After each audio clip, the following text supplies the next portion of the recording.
I kind of want to talk about something controversial, or not really controversial, but more like it's an unpopular opinion, but that is, every single character in this game is good. To the radio station! Torches! Get your torches! Pitchforks! Can't be an angry mob without pitchforks!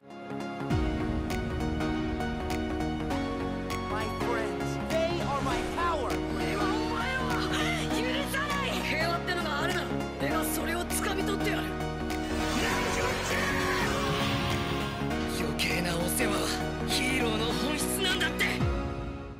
Hey guys, how's it going? It's Trieyx here, back with a Genshin Impact video. Okay, so in today's video, I kinda want to talk about something controversial, or not really controversial, but more like it's an unpopular opinion, but that is, every single character in this game is good, or great, or whatever you guys want to call it.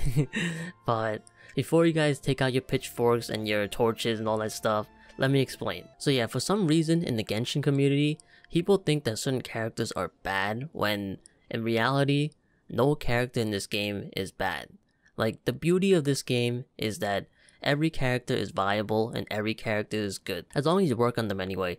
So, characters like the Traveler, like, I'm a filthy Traveler main, and I use a Traveler, like, he is good if you build him, like, and also same with characters like, oh god, so yeah, same with characters like Amber. Like, Amber is actually a really good unit. Like, is she as good as the other, like, characters? No. Like, Amber, no, not that great compared to other characters, but Amber herself is not bad. Like, she is actually pretty decent. There's plenty of videos out there where people build their Ambers and they do a lot of damage. Like, it's crazy. And same with the Traveler. Like, I've been using the Traveler ever since the game first came out. Like, he's the only character I built. Like, I have built some other characters as well, but for the most part, my Traveler is the one that's built the most. And yeah, even though my Traveler is the only character I really built, I basically passed almost every single event that they ever had. I basically missed no Primo Gems or anything like that.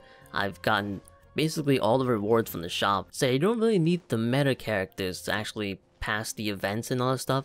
It makes it so much easier if you had them, but you don't need them. The only thing that I probably did not pass, or rather, it's not really not me passing, but more so I just don't really feel like doing it, but sometimes in events they have that really hard, difficult mission or quest or whatever, or like the last stage is like super difficult, and that's probably the only thing I didn't pass in the events.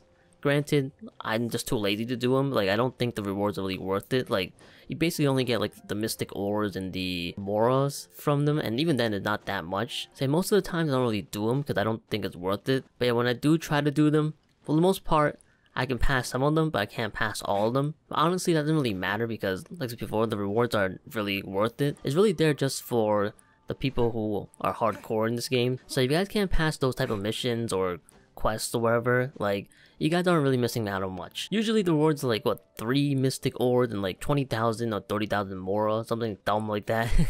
Like, that's honestly nothing. Like, it's not worth pulling for a character just to pass that, you know, quest or, you know, mission, whatever. And also, speaking of difficult content, like, the Spiral Abyss in itself isn't really that hard. There's many people out there who have completed Spiral Abyss using the free characters you get, like Amber, Kaya, Lisa. There's people out there who are free to play and can beat it. The people out there who can beat the Abyss with like a couple characters. Like, the Abyss is not really that hard. Like, eventually it might be harder, but for now, in the current state, it's not really that hard, and it can be passed with any character in this game. So you don't really need the meta characters for Spiral Abyss either, because like I said before, you guys can beat it with free-to-play characters and the free characters they give you. So yeah, like, you guys don't really need the meta characters. So yeah, I've been wanting to do this video for a while now, but I was kind of lazy and I didn't really want to do it. But I thought it was about time I finally do a video like this, because I don't really see people talking about this. Like, I'm pretty sure there are people who have said something like this before, but it's only really a handful of people, because I really don't see a lot of people talk about this. But yeah, every single character in this game is good. As long as you build them and work on them, they can be better than some 5-star characters. Like, as long as you put the time and commitment to actually work on them, they'll be really good. But yeah, I don't really understand what the mindset came from, like, certain characters are bad. Just because the character doesn't do a certain amount of damage, or the kit isn't really that great, doesn't mean they're a bad character. Like, sure, they might not be as good as certain characters, but doesn't mean they're bad. Like, for example, the Luke right here, right? Remember when Diluc used to be one of the best characters in the game when it first came out? And now he's not really as good anymore? Like, characters like Hu Tao and stuff like that are way better than him for like a fire or pyro character. But that doesn't mean Diluc is bad by any means. Like, Diluc in itself is really good still. Like, you can probably pass every single content just using Diluc. Like, using Hu Tao will definitely make things a lot easier, but using Diluc is still possible. Like, you don't need Hu Tao to pass, you know, whatever content you guys are doing. You guys can do the same thing with Diluc, but it might take a little bit longer. And yeah, another character that people thought was really bad was Kokomi. Kokomi is actually really good. Sure, her kit is not the greatest, but she does her job really well, and that is to heal. Kokomi is not supposed to be an attacker. That's why she has that minus 100% crit rate in her kit or whatever. So yeah, Kokomi as a healer is actually pretty dang good. She heals way more than some of my other characters, and I haven't even built that at all. Like, her skills are still level 1. So yeah, she does her job really well. And if you guys really want to make Kokomi an attacker, like, she can do a lot of damage too. Like, I've seen videos where people have done a stupid amount of damage with Kokomi. Like, she can be an attacker if you really want her to. Because like I said before, if you put the time and commitment into building a character, they can be anything you want them to be. Like, that's the beauty of this game. No character is bad. Every character is a blank slate, and you guys can make them whatever you guys want them to be. Like, if you guys want Kokomi to be a healer, she can do that. If you guys want her to be an attacker, she can do that. Every character in this game are good in their own way. But just because the kit is bad doesn't mean that they are bad in general. Like, I see this every single time a new character gets revealed and their like kit gets revealed. People are like complaining about, oh, the kit is not that great. Or like, this character's kit is worse than, I don't know, some other character's kit, or like some 4-star character kit. Like, I understand being, you know, upset about a certain character's kit, but that doesn't mean that, you know, they're bad and that you shouldn't pull for them. In my opinion, in this game, you guys should pull for whatever character you guys like. Like, you shouldn't really pull for a character just because they're good and they do a lot of damage. Like, sure, doing a lot of damage is definitely a lot of fun and definitely makes the character a lot more, you know, attractive to pull, but that doesn't mean that's like the end all be all, right? If you guys like a character, you guys should pull for them regardless of whether or not their kit is good. And the fact that the people's mindset is that every character coming out should be strong and the kit should be good, it's honestly not that great. Think about it, like, if every character coming out from here on out is as strong or stronger than, you know, the previous characters, honestly that wouldn't be that great for the game, because then the power creep would be out of control. Because what's the point of pulling for a character now when I know like in a patch or two they get replaced by another character? Like, it makes no sense for this game to do that, and MiHoYo can do just that. They can make every single character really strong with, you know, crit damage, percent up, all that stuff. But yeah, I doubt they're gonna do something like that. Like, it would be insane. And if they did do something like that, where every single character is stronger than the last character, like, people would be hesitant to pull because, well, why would they pull for a character now when they can pull for a better character later? So that's not really a great business practice. And not only that, but you guys pull for characters for the meta, like, you guys like broke. Every single character that came out was stronger than the last character. You guys be pulling for every single character. You guys will have no more primo gems. And then people be complaining about, oh my goodness, like, this character I just pulled for like 2 weeks ago was already replaced with better and stronger character. So having every character being stronger than the last character, or just as strong, isn't really that great in the long run. When it comes to gacha games or like mobile games, the power creep should be, you know, gradual. Like, characters should slowly get stronger. Like, characters should not be stronger and stronger every single patch. Like, it should slowly, over time, get better. And yeah, going back to Kokomi, MiHoYo just made a artifact set that is built for her and makes her better. So just because the character isn't that great on release doesn't mean that MiHoYo can't, you know, make them better in the future. Like, they're always releasing new weapons, new artifact sets and stuff like that that can make a character better. So yeah, that means that characters like Kokomi, like, that doesn't mean their power levels will always be, you know, the same, like, it'll be like a straight line. With new artifact sets and weapons coming out every couple of patches, like, the potential of a character is unknown. Like, you do so much different things with a character and build them how you want them to. There's like no like end for characters. They can keep getting stronger and stronger. So yeah, there's no need for a character to get a really good kit. It would be nice if they had a really good kit, but they don't really need a good kit to be viable. And honestly, in my opinion, characters having different kits and like sometimes weird kits that doesn't really make any sense and stuff like that, kind of makes them unique, and I kind of like that. Like, I like to see uniqueness in this game instead of just, oh, really strong characters powerful kits, a lot of damage and all that stuff. Like, I don't really think that's fun, in my opinion. Like, then again, I don't really play for the meta, so like, that's why I don't think it's fun. But maybe people think it's fun to do a lot of damage, but for me, I like characters with weird kits and just like fun kits, like doing special and unique stuff. Like, that's what I like. And that's how I feel like mobile games and gacha games should be like. Like, every character should be different in their own way. And then for me, I'm kind of all for, you know, weird kits. But yeah, speaking of doing a lot of high damage and stuff like that, like, I don't understand people's obsession with doing high damage or like a lot of damage. Like, sure, it's kind of cool to see your character do a lot of damage and kind of like break your record and stuff like that, but this game does not offer you the content needed to do that type of damage. You don't really need to do 1 million damage. Like, if you do 1 million damage, for the most part, like, every single boss in this game will be like one-shotted or like two-shotted or something like that. Like, there is no need to do that much damage. The only reason why people like to do a lot of damage is to either one, flex. Like, people love to, you know, post it on Twitter or Reddit or whatever and kind of brag about it and be like, I did this much damage on, you know, a certain character. And if you're a content creator on Genshin Impact, like, making a video where you kind of do a lot of damage on a certain character can get a lot of views. That's the main reason why people like to do a lot of damage. It's for those two reasons for the most part, but there are a decent amount of people who do like to do a lot of damage just to, you know, see the progression of the character, which is also good as well. But a lot of people just like to flex.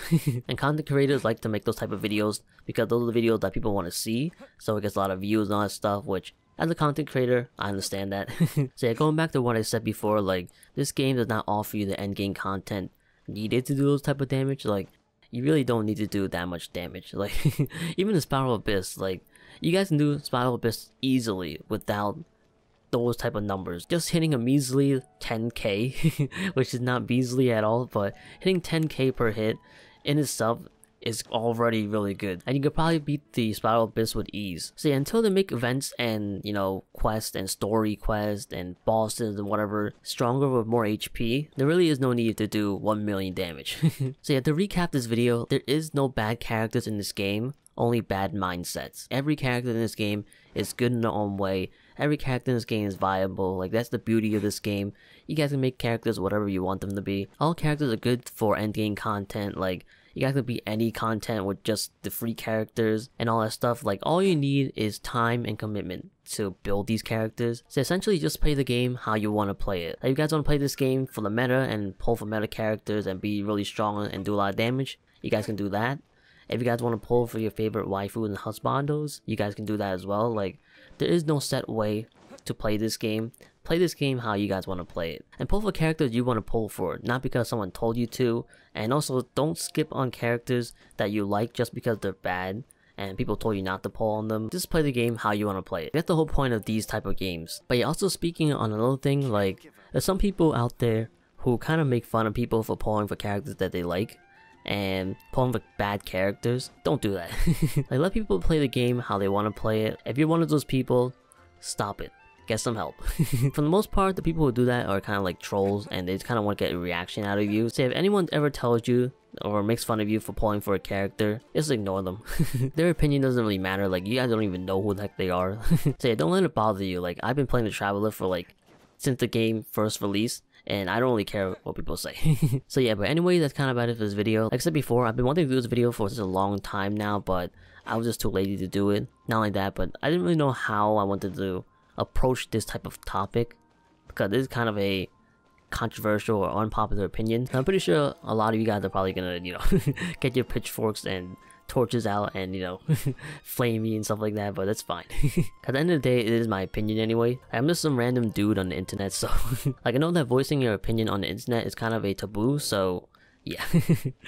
Oh well, what can you do about it? I've been really wanting to do this topic for a while now and kind of talk about it. But also, I'm pretty sure I probably missed some points I wanted to talk about as well. Like, this entire video, it's not scripted. Like, I'm literally just talking on the top of my head. Like, I'm just winging this video, so yeah, there's probably a lot of things I missed. So if I forget anything, I'll definitely leave a comment down below on what I missed and what else I want to expand on in terms of whatever I talk about in this video. So yeah. But for the most part, I feel like I covered everything. But definitely leave your opinions down below. Like, let me know what you guys think about this. Do you guys agree with me and think that every single character in this game is good?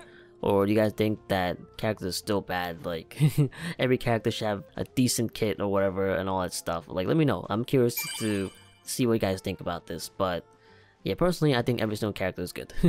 Like, that's just my opinion. Don't take it to heart. Your opinion should mean more to you than what I think, so. So yeah, just play the game how you guys want to play it. But yeah, in the future, I definitely do plan on making free-to-play guides on Spiral Abyss. Like, I definitely want to build my Kaya, Amber, and Lisa to the point where they actually can, you know, do really well in the Spiral Abyss. Like right now, like I said before, the only character I built in this game is the Traveler, so yeah, like that's why I haven't really been doing any guides and stuff like that, because I haven't built any other characters to make them good enough to use. Not only that, but I can't really do guides with just the Traveler. I can't be Spiral Abyss with just the Traveler, so I need to build some other characters as well. So I kind of want to make some like free-to-play guides and like only use like the free characters. I know it's been done a long time ago, but I kind of want to do my own spin on it. And also I kind of want to make a routinely, you know, Spiral Abyss 412 video every single time they like reset, because I think Spiral Abyss changes every 2 weeks, and I'm not sure if the bosses at the end change as well. So yeah, every single Spiral Abyss is kind of a little bit different. So I definitely want to make free-to-play guides to help people out. But yeah, that probably won't be coming for a little bit. Like right now, my main goal is to try to get every single character to level 90. And I only have 6 more characters left. I'll show you guys right here before I get them to level 90. So like everybody here from Chi-Chi onward is level 90. So I'm almost done with it. I should be able to get all 6 of these characters to level 90 before Shenhei comes out or something like that in like the 2.4 patch. So yeah, I'll probably make a video talking about, you know, my journey of getting all characters level 90, because it's definitely been a journey. Like I've been playing this game for over a year now, and I'm still not done with it. Like it's been insane. But yeah, anyways, enough rambling. Hopefully you guys enjoyed this video. If you have more Genshin Impact videos, be sure to like and subscribe button. I plan on doing more of this game. Let me know what you guys thought about this topic and all that stuff. But yeah, anyways, thank you guys so much for watching, and I'll see you guys later.